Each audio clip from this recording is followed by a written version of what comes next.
So number one, any number one? Bible. Bible.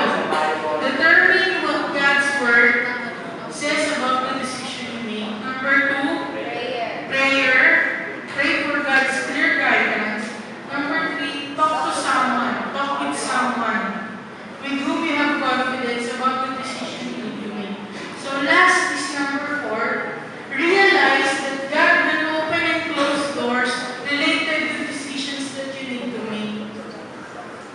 Ito, medyo mahirap explain pero halos nasabi ko na rin siya.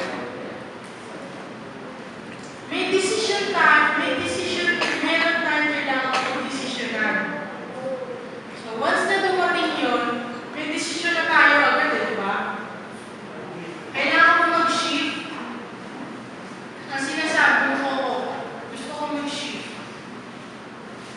Ito yung God's way, papakita ko yung God's way.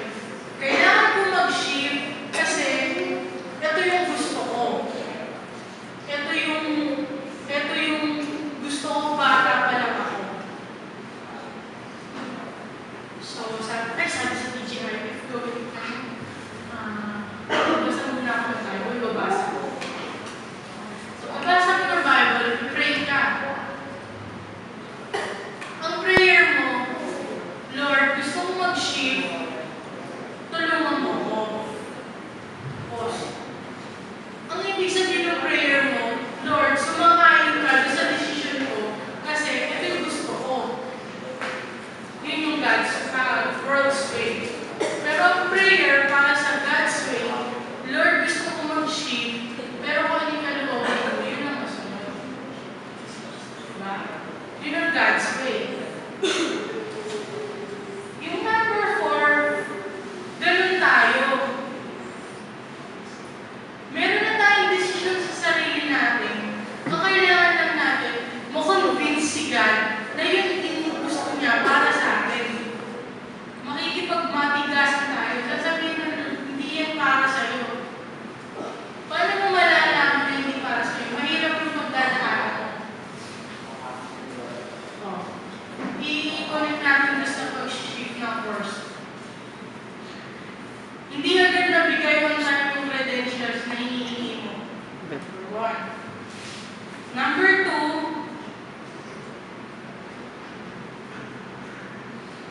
puno na slot. Puno na. Puno na yung slot para dun sa course na gusto mo. Number three, bumagsak ka ng exam. Entrance exam. Number four, nagpabakar ka, hindi pa rin umubra. Hindi talaga para sa iyo yun. May una lang binigay sa iyo ang Lord, pipilit mo ba na ipipilit? Pag pinilit ka ng pinilit, masasaktan ka lang. Kasi hindi talaga para sa iyo yun. Diba? Masasaktan ka, disappoint ka, baka pupunta ka doon sa point na ayaw mo na mag-aral kasi yung gusto mo, yun yung hindi pinapagkaloob sa'yo. Hindi talaga para sa'yo. Okay, next na example natin, sa girlfriend, boyfriend, partners in life. Nanliligaw ka, Lord, gusto ko po talaga siya. Gusto ko po talaga siya makasama for the rest of my life. Siya po talaga yung Lord. Pag nakikita ko po siya, humihinto ang tibok ng puso. Mamamatay ka pagka napakasal mo siya kasi makakasama mo siya eh.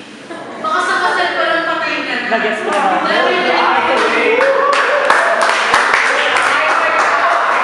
ko yun.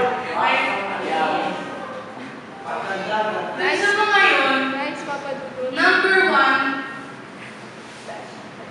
para sa akin, hindi siya Christian. Hindi siya Christian. Number two, ayaw ng family mo sa kanya. Di ba sabi sa Bible, sabihin mo yung magulang siya. Paano pag Kristiyano rin? Ha? Bakit hindi nga daw Christian? Kaya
tamang desisyon na kailangan natin gawin.